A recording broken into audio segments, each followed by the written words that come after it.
This podcast is a proud member of the Unidentified Network.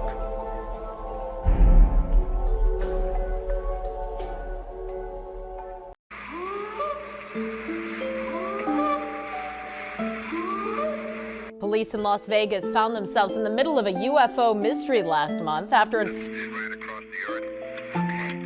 was big eyes. They have big eyes. 911, what are you reporting? We got someone or something crawling around out here. Did you see what it was?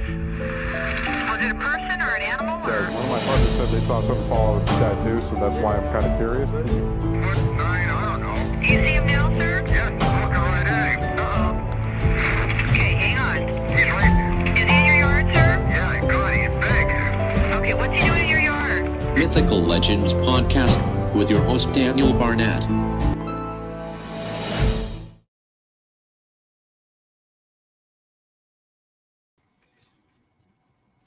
And welcome to another Mythical Legends podcast.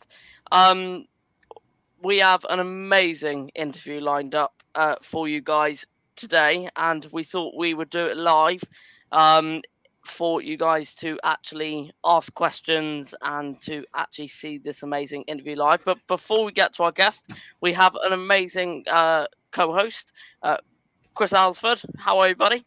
All right, thanks, man. How are you? I'm very, very well, yes. We have some comments coming in chat.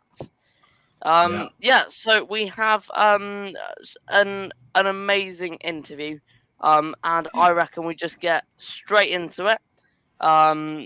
So let's welcome our guest, and Chris, you are more than welcome to start us off. And I'm just going to welcome Amy Boo. Hey, Amy.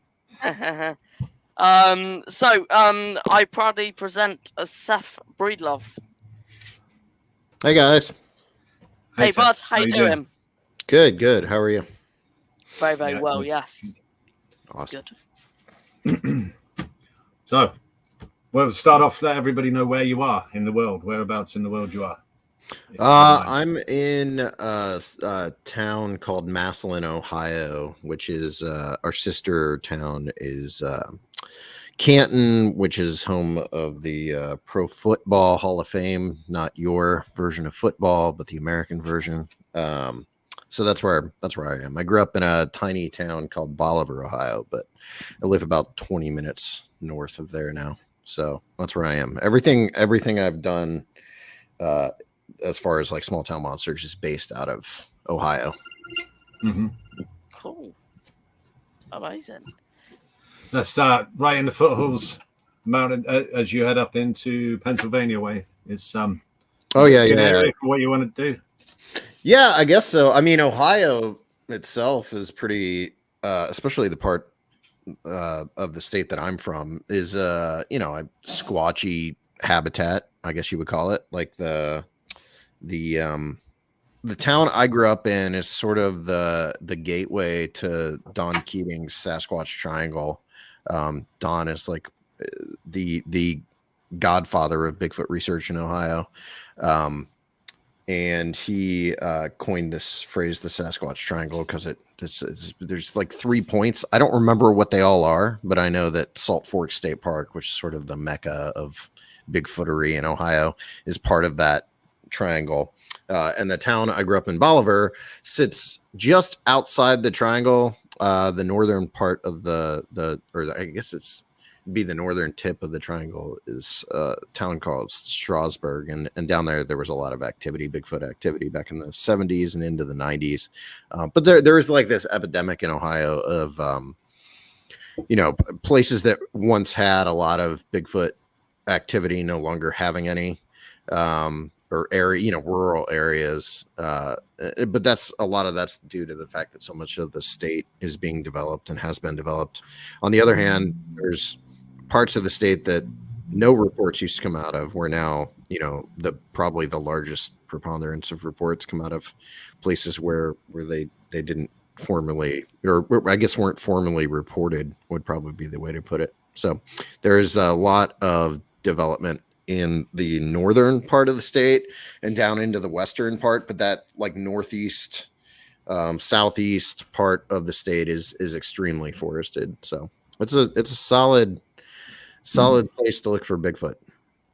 You think that the construction, obviously new houses and that population growth, and we're spreading out into areas, and now you're getting reports from newer areas. Is that as a result of what we're doing, forest clearance and that sort of thing? Oh yeah, for sure. Yeah, because I mean, you see it everywhere, but I lived in Small Town Monsters started in a town called Wadsworth, Ohio, which is maybe 25 minutes north of where I'm at now. It's kind of a suburb, almost a southern suburb of Cleveland, and a western suburb of Akron. So it's at one point in time, it was a very rural community. And there's an even more rural, much smaller community near it called River Styx, which I found out they called it the River Styx because when the first settlers came into that area, it was basically just a vast, impenetrable swamp. Had everything from black bear to there's stories about pythons in there. I mean, like every kind of creature was said to have lived in this swamp back in the day. But there were a lot of reports in the 70s of something they called the River Styx monster. And the River Styx monster sightings went through all the way into the very early 2000s, which is right around the time that community started being heavily developed. I mean, most of the farmland and the forests have been bought up and turned into developments. That part of Ohio especially, and I can say this with authority because I lived there, but that part of Ohio especially, they love just buying up any kind of green space and planting 300 identical houses there, and you can just watch as the development spreads, you can watch the reports kind of drift away. And the same thing has happened in places like Minerva. Minerva is where we made the Minerva monster movie. It's always been, sort of like a very squatchy kind of place. Robert W. Morgan, when he was, a lot of people don't know this. Robert W. Morgan was born and raised in Canton, Ohio. He was friends with my Aunt Betty. But all of his Bigfoot research starting out was in Ohio. And one of the cases I know he investigated early on was the Minerva report. The Minerva monster report. But the Minerva used to be a hotbed of activity, and the activity that goes on out there now is spread pretty far outside of town, places like Leesville Lake and Deersville, stuff like that. You see a lot of reports, but not as much near Minerva proper. And the Minerva monster case happened off of like a major highway in the 70s, but back then it was much more rural. Wow. It is funny how we've got one word for it now, but back in 60s, 70s, there wasn't. It was a monster or hairy man or whatever. Now everybody knows, Bigfoot. Everybody. Yeah. Well, I mean, there's been a evolution to it over time for sure. Because late 1800s, you have a lot of the wild man stuff, and that morphed into ape. Right around the late 1800s, like 1890, I think is the first time I've seen a report from Ohio that referred to it as an ape. I don't have the dates memorized, but there was a report out of Gallipolis, Ohio, which is the town across the river from Point Pleasant, West Virginia, where the Mothman was. But Gallipolis had a creature called the Gallipolis ape that attacked this man and woman who were in a carriage outside of town. Supposedly, I think it was a dad and his daughter. But there's a lot of ape reports. I think those get overlooked maybe now because the wild man seems to be like the hot topic that people are diving on. But the ape reports have always been much more interesting to me because they directly correlate, Sasquatch, possible Sasquatch with primate, known primates. But there was my favorite from Ohio was a series of reports during the early 1900s. I don't remember the exact year, but I want to say 1918 into like the 1930s, near a town called Norwalk. There were a lot of ape reports there, the Norwalk ape, to the extent that they people were running into this creature so much that they formed posses and went hunting it, which you see a lot in these, these older reports, there's inevitably some sort of posse goes hunting for the the creature. Yeah, but that's the stuff that drew me to these topics to begin with, because I just love them. I love the historical aspect of it, and then the idea that there's hundreds of people searching the woods for this thing at one point in time. It's funny. It's about that time scientists were telling everybody about mountain gorillas in Africa, and everybody was saying that's nonsense. They don't exist. You made it up. And yet they're still finding giant creatures and referring to them as apes in the States. Is some, and then what? 25 years after that, they found the mountain gorillas and said, "Oh, okay, you were right." So I guess we're on the right track, right? We'll see. Yeah. So I'm gonna move on from there and go on to a topic which you are most known for, let's say. So what's it like working on a project like Small Town Monsters? Well, yeah, it's not. It hasn't been an easy road. There was no. I mean, when we started in 2013 is when I put together the concept for Small Town Monsters. But it's morphed over time into something very different from how it started out. Because when it started out, it was me and two other guys that worked on Minerva Monster with me, and then Brandon Dalo, who does the music for a lot of our feature films, and he's still very much part of STM today. So it's been an evolution for sure. The biggest part of it, like the biggest change, has been, it started out, these were all my films. 20, something like 30 of these movies have been shot, written, at least partially written, and edited by me. And then in the last 2-3 years, we've brought on a full-on production staff. So now you have people like Eli Watson and Alexander Pedikov making their own projects under the umbrella of Small Town Monsters. And then we just hired another guy named Tyler Hall, who's working on a movie about like orbs and stuff like that.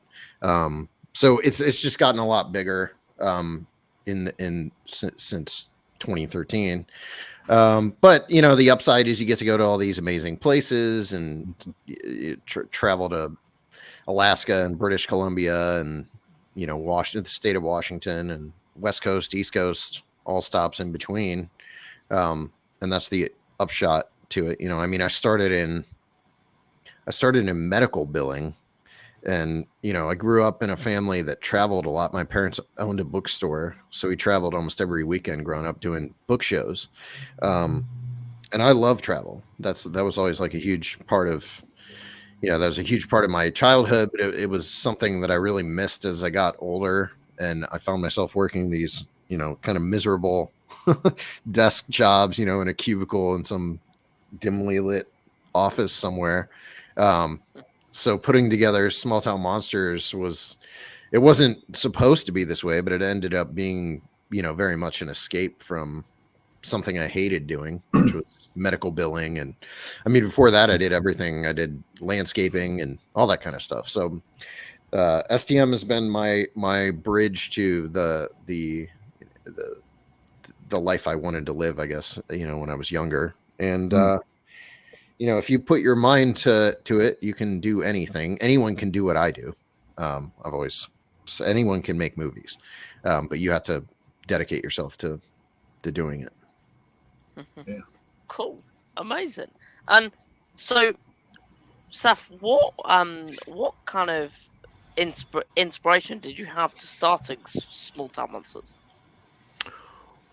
Well, I was listening to podcasts a lot, and I've always been really vocal about giving credit to the podcasts I listen to. I used to listen to Eric Altman's Beyond the Edge Radio and Jim Harold's The Paranormal Podcast, and all the stuff that was around at that point in time, Mysterious Universe, all that stuff that was around at that point in time, which would have been like 2011, 2013. But I was into the topics, but first of all, the biggest difference was there wasn't the the large quantity of independent paranormal content that is out there today. We were relegated to, maybe 10 podcasts, other than what was on Blog Talk Radio. There was a lot going on there. Sean Forker was doing Sasquatch Experience and stuff like that. But you could listen to stuff, but there wasn't a lot of video content. And the video that was out, the movies that were out, the shows that were out, were all the stuff that's on network television, which I have no interest in. It tends to really dumb down the topic, and very often that stuff is scripted, or they take kind of a honest approach to it. And it just didn't play to an older audience, especially. At that time, Finding Bigfoot was on TV, and I love Finding Bigfoot because I think it brought in like a much younger audience to the subject. And so I respect the show for that. And I am a fan of Cliff and Bobo, and, Renee is a good buddy. So that part of it, I didn't mind, but the shows that were like blatantly hoaxing, which was very, the bulk of the shows, still is today, honestly, but that kind of stuff was really all that was out there. And so I wanted to take a different approach to it. And the other thing that I think that I forget about sometime is that all the shows that were on television at that point in time were also investigative shows. So it was people, like going out looking for Bigfoot, which is great, but the odds of it, that you finding anything are slim to none. So that never appealed to me. I was interested in the witness stories, and things have changed because we do a lot of investigative content today under the STM umbrella. But I think we do it in a way that I think is a little more, ground level, a little more honest. But I really wanted to hear witnesses talk, and I wanted to learn about the way the sightings and events impacted them. And it seems like that should be just a no-brainer way to approach these subjects, because the most successful shows about this stuff are those shows. Like In Search Of wasn't people running through the woods looking for Bigfoot. It was primarily experts and witnesses talking to the camera. And so that's what appealed to me. And so when we started out, that's the stuff we did. I mean, we made Minerva Monster, and then we made Beast of Whitehall and Boggy Creek Monster, Mothman and Point Pleasant, Invasion on Chestnut Ridge. It got all the way into 2017 before we did anything that was investigative. And the first thing we did that was investigative, I didn't even have a hand in. It was On the Trail of Champ. That was the one that was Alexander Petakov's miniseries about the lake monster in Lake Champlain. And that had a little bit more of an investigative angle to it. So yeah, it was just getting cameras in front of witnesses and telling stories in a straightforward way, not playing anything up or dumbing it down, and just letting the viewing audience decide for themselves if they thought there was anything to these stories or not. I mean, the biggest compliment I hear, and sometimes it's not meant to be a compliment, but the biggest compliment I hear from people is that we don't try to steer the audience one way or the other. Like, it's really just presenting, what's taking place, and then letting the people watching it make up their own mind. 100%. Yeah, definitely. It's say I haven't watched an awful lot of Small Town Monsters, but the ones I have, it's incredible. Honestly, it really is, and I think Chris has probably watched more than I have. And say, go on, Chris. No, hey, it's a long, cold, wet winter sometimes, and you sometimes watch things a few times, but what you're saying, it's the witnesses that give you an honest account of what happened to them.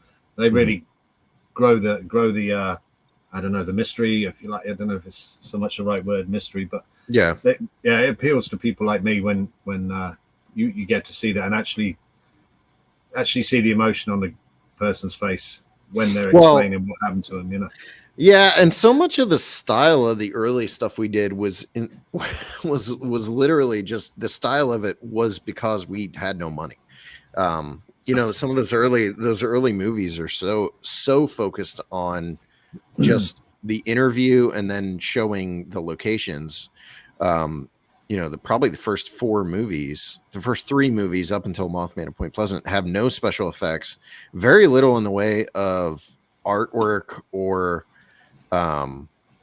even like costume stuff, because we didn't have costumes back then, to show anything on camera. So, but looking back on it now, I actually really like that aspect of some of the early stuff. It's hard to go back to that style now because people expect us to. My dog is literally eating my chair. It's hard to go back to that style now because people come to expect like a certain level of polish on our work. There's got to be like recreations and stuff like that.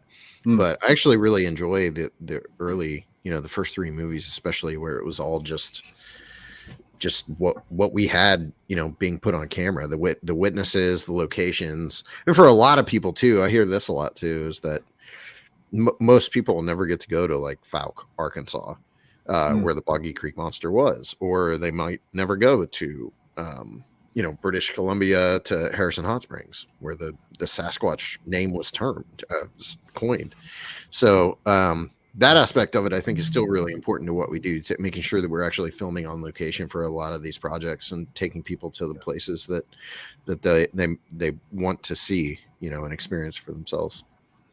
Yes, good combination. That definitely. Yeah. But what one thing to take from that is you started off, you had no money, so me and Daniel were in the right place. We're starting there.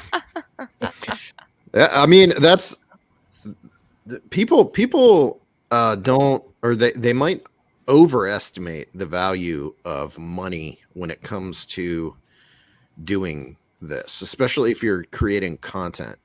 Like money is something that it might come along, it might not, but whatever you have, especially if you're trying to make, a project of something with video, you've got everything you need already with like a phone. And, that's the other thing is like we shot recreations for Mothman and Point Pleasant, which has been seen by something like 15 million people at this point.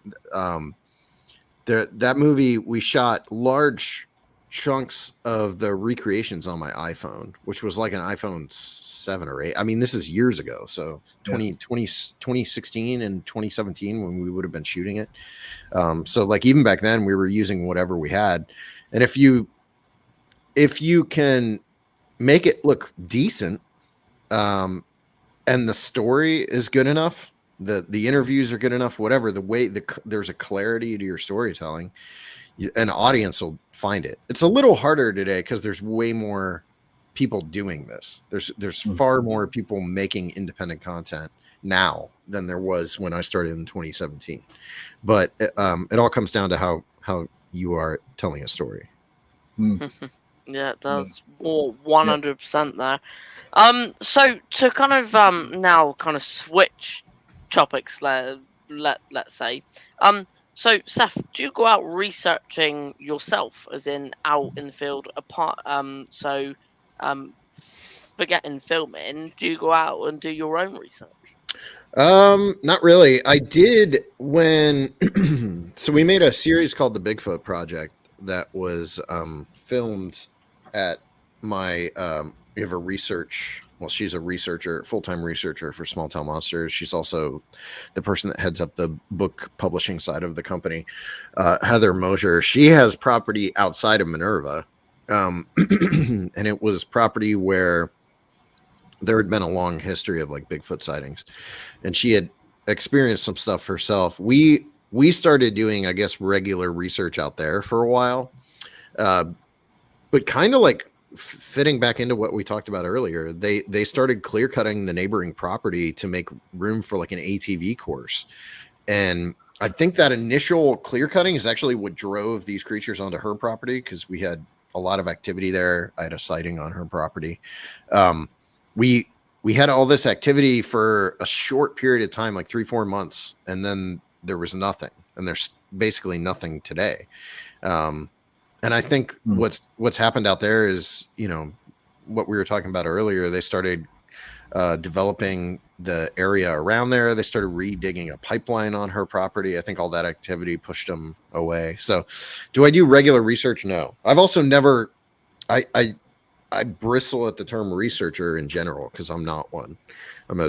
End of the day, I'm just a filmmaker. And there's people that understand field research far better than I do. I'm not that guy. You did just say the magic words, though, Seth, where I had my encounter. Mm-hmm. Tell us about that. Yeah, well, so we were so the property. I mean, it's important to know just the history of the property. You're less than 10 miles away from where the Minerva monster sightings happened in the 70s.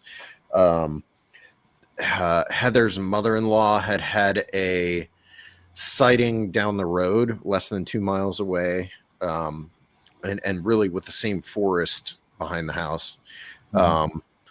She had a sighting in winter in 2017 or 2018. So we knew there was a history of activity around there. The other thing that was happening that was really interesting is Heather was like into the gifting thing.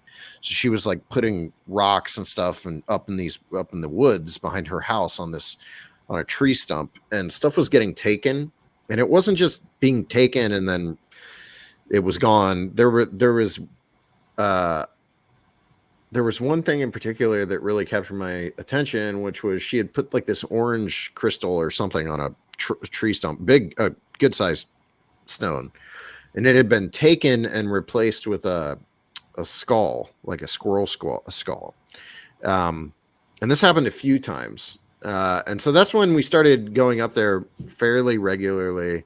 Alexander and Eli came out there to make a Bigfoot Beyond the Trail on the property. Not much happened. They did hear like bipedal footsteps run through their camp one night where they were sleeping. The property itself is over 400 acres, so it's a good size chunk of land. But we were out there. We started going out there almost every weekend and staying. I would stay in a hunting cabin with my son, usually my son Tommy, who was I don't know, he was only like 4 at the time. He's 6 now. But we would go out there and we had a lot of really weird stuff happen, a lot of wood knocks, and we found tracks. We think we heard one of these things kill like a raccoon one night. So there was a lot of like really bizarre activity happening out there. But we were hanging up trail cams one day, broad daylight, super sunny day, about 2:00 in the afternoon. And we were in what's called a gator, which is basically just an ATV driving around the property. And we were going around hanging up trail cameras, and we crossed a pipeline and it went up this, pretty steep hill.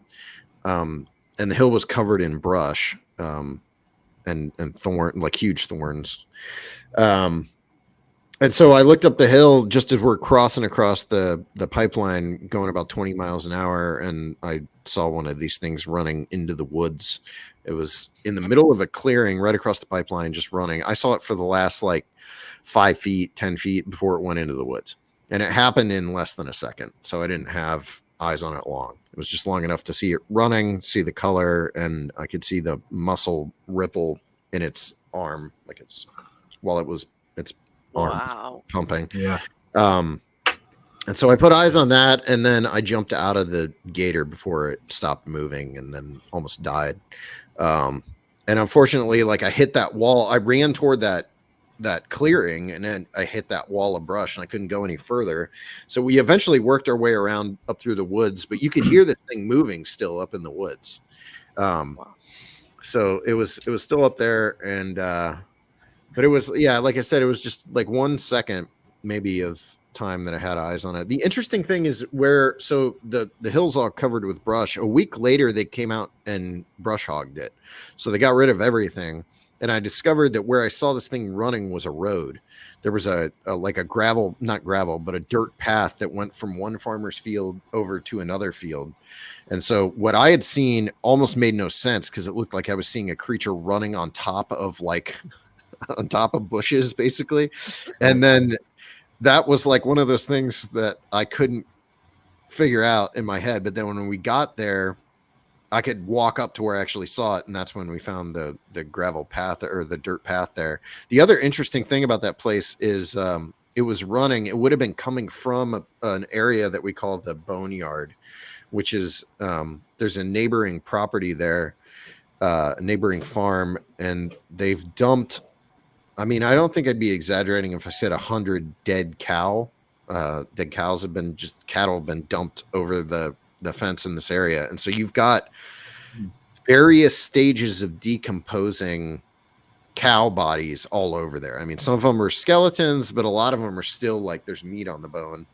So I don't know if that's like if they were feeding off these things or what. But one interesting thing that happened in the winter, again, this only went on for we only filmed out there over the course of 5-6 months, but we did have an interesting experience in February of that next year where we found a cow pelvis hanging in a tree pretty far from the boneyard. Wow. Probably, a good 300 yards from the boneyard and over hills through woods. So, kind of what would have taken a cow pelvis and hung it in that tree, I'm not really sure. But it was hanging, in the tree, and it was not in a place where it really made a lot of sense. That's mad. That's honestly mad. And say, yeah, what would hang that there? I have no idea. I think we can guess. I think we can guess. Yeah, I think yeah.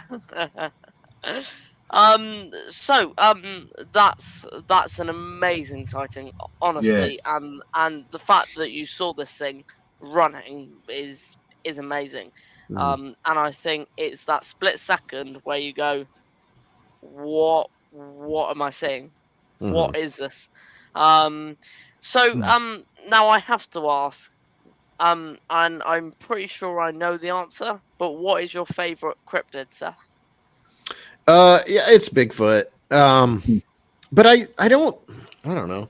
I realize that technically Bigfoot falls into the cryptid category, but for me, the term cryptid is so, I don't know if this is just because of the topics we cover or what, but for me, the term cryptid is so rooted in the folkloric creatures. And to me, Bigfoot is very real. So if I'm just going off the traditional sort of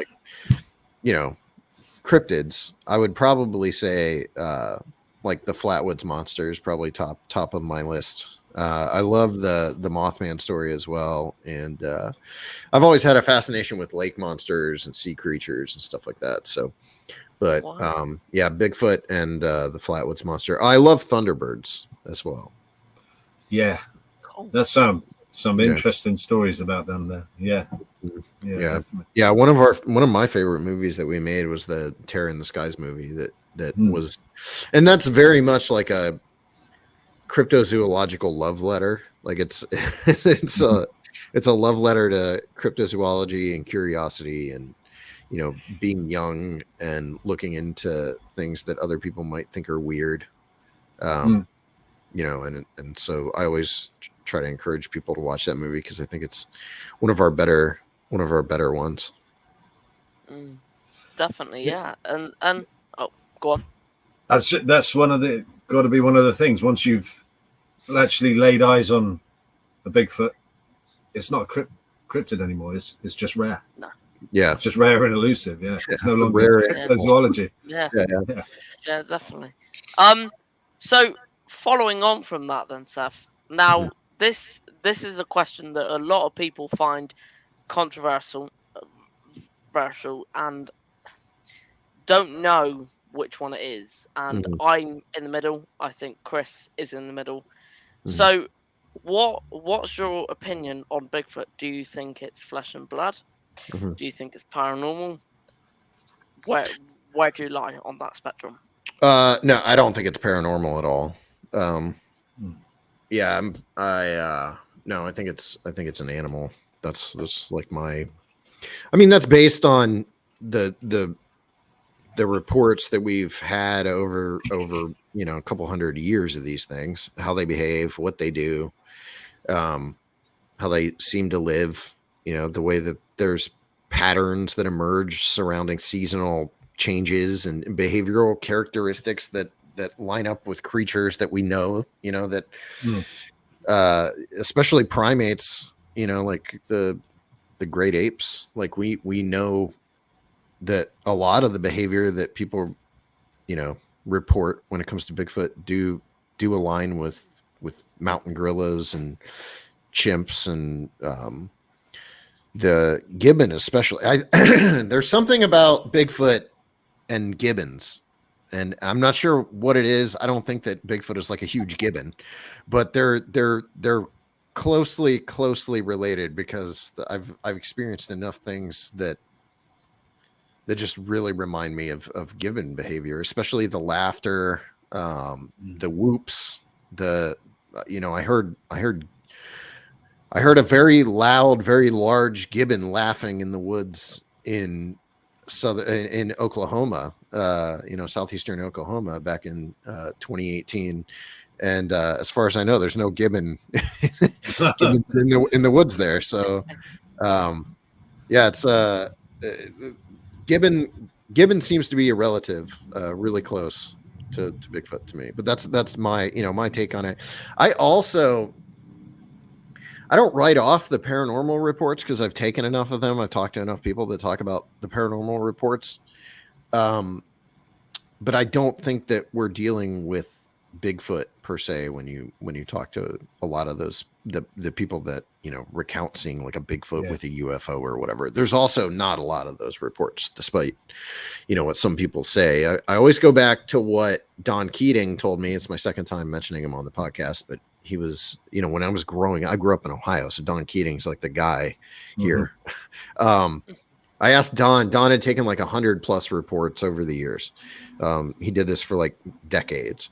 And I asked him how many reports he had taken that had a paranormal angle, you know, something paranormal, strange lights, whatever. And he said none. And that's in years of taking those reports. And so they're not common. It's not a commonplace thing to have these things take place. But, you know, I'm not saying they don't take place. I'm just saying it's not an everyday kind of occurrence. Yeah. And say I'm myself and Chris and are more on the flesh and blood side like you, Seth, but I'm open to it all. And if someone shows me Bigfoot jumping into a portal, I'll believe it 100%. But then I go, until that happens, I'm gonna believe that it's flesh and blood. As you said, the signs around it is kind of, you've got DNA, you've got footprints, you've got hair, you've got all sorts of things. But then you do have those odd few stories that you go, that's a thinker. I don't know what that could be. Yeah. So I have. Go on. Seth, somebody you might know, Joe Perdue, ask him about his time in Area, and then he sent us a kiss. Or he's asking about your time in Area X. Yeah, it's Area X. I don't think he's kissing you. So Area X is where I was when I had that experience with the whoop and the laughter. Area X is I don't know if you guys are familiar, but it's like a Bigfoot research location in the Ouachita Mountains, which is a mountain range that is shared between Arkansas and Oklahoma. There's a group called the North American Wood Ape Conservancy, and that's like their prime research area. And so I was in there with them, and we just had a lot of unusual activity over the course of like 3 days. I filmed some really unusual eye shine on a mountain late at night behind the camp. But on the last night, something threw a rock at a metal outbuilding. It was about 2:00 in the morning. I just started to fall asleep. I was very angry when the when the rock impacted with the metal outbuilding, but it hit it. It sounded like a gunshot going off.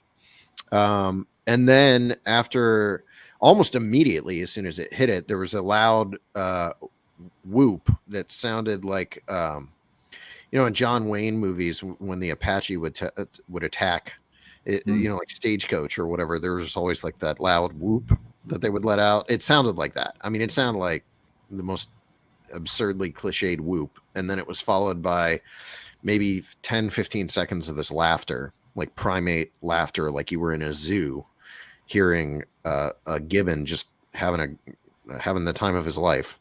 And then it was over. That was it. But it was enough that at that point in time, I didn't think there was anything to this anymore, because I'd been making movies for like 4 years and I'd never experienced anything in the woods. And, and that's saying something when you're going to the locations we had been to. We'd been to some of the hotspots, some of the biggest hotspots in the country, and had never experienced anything. But then that one event and the noise and all that moved me, pretty far toward these things must be real. Yeah. And you think it throws a stone at the metal roof to wake you up is like a joke, like a sense of humor thing? I thought it was. In fact, what Adam and I talked about, because it was Adam and I that were in the tent when this happened, Adam Dugan, we felt like it was like, again, you're just trying to sort of figure out what's happening, and more than likely we're wrong, but we thought it was a young creature who was just getting a kick out of messing with us. Like that was the way it sounded. And it had the thing that I always forget about the incident until I start talking about it is the personality behind everything that happened. The rock hitting, the whoop, and then the laughter were all like, when you go to a zoo and you watch chimps or mountain gorillas or whatever, like they have so much personality. It's one of the things that makes them a little unsettling to watch. Is like they're borderline human when you're watching them. And that was how this thing played out to us. Was like this creature was very amused by what it did and was letting us know it was amused. And then it probably got yelled at by one of the older creatures and shut up after that, because nothing else happened the rest of the night. That's cool. Yeah, it's amazing. So Seth, 42 minutes it's been, and it's ran by. Honestly, it's ran by. I've sat here and gone, it's amazing. It's amazing the stories that you've sat here and told us this evening, and both myself and Chris, thank you so much for it. So that we have one more question for you. Chris, do you want to do the honors of the last question? Well, yeah. For those people living in a cave listening in, where do we find your stuff? Books, movies? Oh yeah. The smalltownmonsters.com is probably the best place to go, because it'll link you to everything. We just had a movie come out last week called The Skinwalkers American Werewolves 2. But we have new content drops every week on our YouTube channel as well. So we've got stuff coming out. I think this week we're posting The Bray Road Beast free for the public on YouTube, which is one of our older films. And then next week will be a new episode of Eli Watson's Road to Discovery. So there's a lot of stuff going on with STM. We've got podcasts and books. There's a whole line of books that we've started publishing as well. The next of those to come out is called Hunting Grounds, and it's about the dogman phenomenon unfolding in the land between the lakes in Kentucky. Okay. Brilliant. Amazing. So there you go, everyone. If you're watching this live or pre-recorded, go and check out Seth's stuff. It's incredible, and go and check out Small Town Monsters. Seth, amazing, absolutely amazing being with you this evening. For us, I'll say. I hope everyone has loved this podcast. Seth, is there anything else you would like to say before we end the podcast? No, thanks for having me, though. Brilliant. Thanks for coming here. Yeah. More welcome. So to everyone out there, like and subscribe, and keep searching, stay mythical, and we will see you in the next podcast, guys. Have a great rest of your day. Thank you. Thank you for listening to the Mythical Legends podcast. For more information, check out our Facebook group. The truth is out there.